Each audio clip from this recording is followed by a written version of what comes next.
તમે દર વખતે તમારા વિરુદ્ધમાં ગુનો દાખલ થયો, કેમ સમરી ભરાઈ ગઈ ફટાફટ?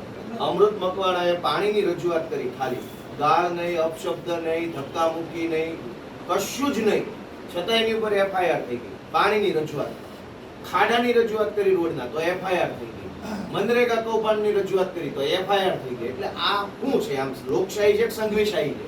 દરેક વસ્તુનો એક પોલીસ એવી એજન્સી છે કે તપાસ કરે, કામ હોય છે.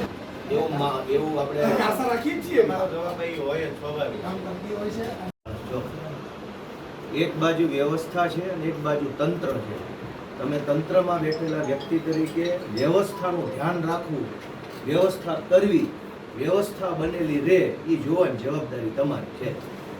હવે તમે એમ કહો છો કે વ્યવસ્થામાં તકલીફ થાય એટલે અમારે ગુનો દાખલ કરવો પડે.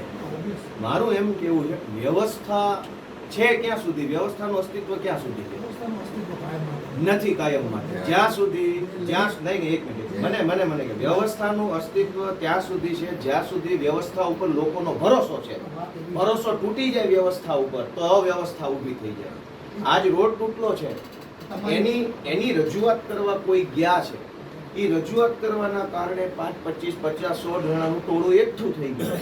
એ એકઠું થવાના કારણે રોડ થોડી વાર માટે અટવાઈ ગયો, એટલે અવ્યવસ્થા થઈ ગઈ. જ્યારે